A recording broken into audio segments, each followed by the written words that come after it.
ಭಾರತ ಪಾಕಿಸ್ತಾನ ನಡುವಿನ ಇತ್ತೀಚಿನ ಘರ್ಷಣೆಗಳ ನಂತರ ಭಾರತೀಯ ಕ್ರಿಕೆಟ್ ನಿಯಂತ್ರಣ ಮಂಡಳಿ ಏಷ್ಯನ್ ಕ್ರಿಕೆಟ್ ಕೌನ್ಸಿಲ್ ನಡೆಸುವ ಎಲ್ಲ ಟೂರ್ನಿಗಳಿಂದ ಸದ್ಯಕ್ಕೆ ದೂರವಿರಲು ನಿರ್ಧಾರವನ್ನ ಮಾಡಿದೆ. ಹೀಗಾಗಿ ಈ ವರ್ಷ ನಡೆಯಲಿರುವ ಏಷ್ಯಾ ಕಪ್ ಟೂರ್ನಿಯಲ್ಲಿ ಟೀಂ ಇಂಡಿಯಾ ಕಣಕ್ಕೆ ಇಳಿಯುವುದಿಲ್ಲ ಎಂದು ವರದಿಯಾಗಿದೆ. ಶ್ರೀಲಂಕಾದಲ್ಲಿ ಮುಂದಿನ ತಿಂಗಳಿನಿಂದ ಮಹಿಳಾ ಉದಯೋನ್ಮುಖ ತಂಡಗಳ ಏಷ್ಯಾ ಕಪ್ ಟೂರ್ನಿ ನಡೆಯಲಿದೆ. ಈ ಟೂರ್ನಿಗೆ ತಂಡವನ್ನ ಕಳುಹಿಸದಿರಲು ಬಿಸಿಸಿಐ ನಿರ್ಧರಿಸಿದೆ.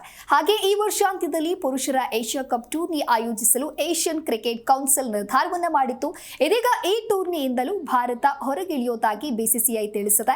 ಈ ಬಾರಿಯ ಏಷ್ಯಾ ಕಪ್ ಟೂರ್ನಿಯ ಭಾರತದಲ್ಲಿ ಆಯೋಜಿಸಲು ನಿರ್ಧರಿಸಲಾಗಿತ್ತು. ಮುಂಬರುವ ಟಿ20 ವಿಶ್ವಕಪ್ ಅನ್ನ ಕೇಂದ್ರೀಕರಿಸಿ ಟಿ20 ಮಾದರಿಯಲ್ಲಿ ಟೂರ್ನಿಯನ್ನ ಆಯೋಜಿಸಲು ಯೋಜನೆಯನ್ನ ರೂಪಿಸಲಾಗಿತ್ತು.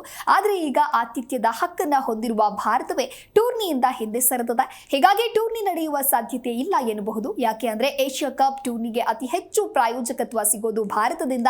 ಇದೀಗ ಟೀಂ ಇಂಡಿಯಾ ಟೂರ್ನಿಯಿಂದ ಹೊರಗುಳಿದ್ರೆ ಪ್ರಾಯೋಜಕರ ಕೊರತೆ ಎದುರಾಗಲಿದೆ. ಅಲ್ಲದೆ ಆದಾಯದ ಮೇಲೂ ಭಾರಿ ಹೊಡೆತ ಬೀಳಲಿದೆ. ಹೀಗಾಗಿ ಈ ಬಾರಿ ಟೂರ್ನಿ ನಡೆಯದಿದ್ರೂ ಅಚ್ಚರಿ ಪಡಬೇಕಿಲ್ಲ.